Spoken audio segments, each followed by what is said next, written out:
লোকসভা নির্বাচনের আবহে রাজ্যপালের বিরুদ্ধে শ্লীলতাহানির অভিযোগ নিয়ে সম্প্রতি শোরগোল শুরু বাংলায়। শুরু হয়েছে পুলিশের তদন্ত। অভিযোগের ভিত্তিতে রাজভবনের সিসিটিভি ফুটেজ খতিয়ে দেখছে হেয়ার স্ট্রিট থানার পুলিশ। দফায় দফায় জিজ্ঞাসাবাদ করা হচ্ছে রাজভবনের একাধিক কর্মীকেও।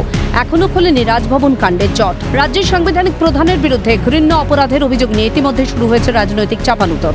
মন্ত্রী চন্দ্রিমা ভট্টাচার্যের দাবি, অভিযোগ অনুযায়ী রাজ্যপালের কোনো অধিকার নেই কোনো মহিলার সঙ্গে অশালীন আচরণ করার। তিনি তদন্তেও বাধা দিতে পারেন না। রাজ্যপালের পদে আসীন হলেও তিনি সর্বেসর্বা কিংবা সংবিধানের ঊর্ধ্বে নয়। ওনার নিশ্চয়ই কর্তব্য আর দায়িত্বের মধ্যে পড়ে না কোনো অশালীন ব্যবহার করা। উনি বলছেন কোনো তদন্তে কেউ কোনো সাড়া দেবে না, উনি ওনার স্টাফকে বলছেন।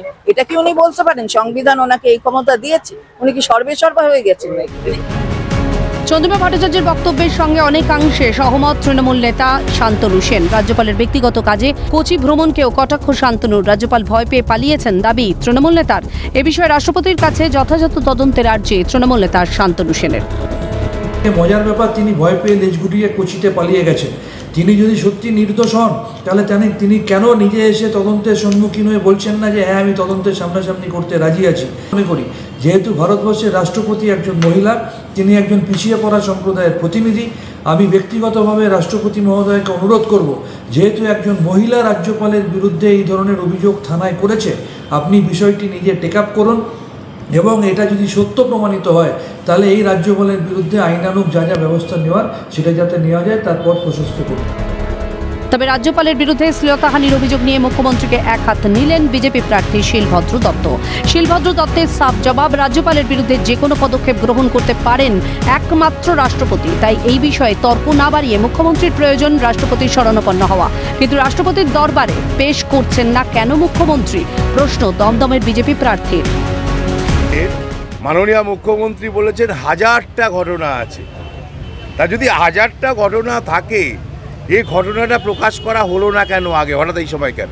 তাহলে রাজ্যপালের বিরুদ্ধে ব্যবস্থা নিতে পারেন একমাত্র ভারতবর্ষের রাষ্ট্রপতি। মহামহিম রাষ্ট্রপতি তাকে নিয়োগ করেছেন।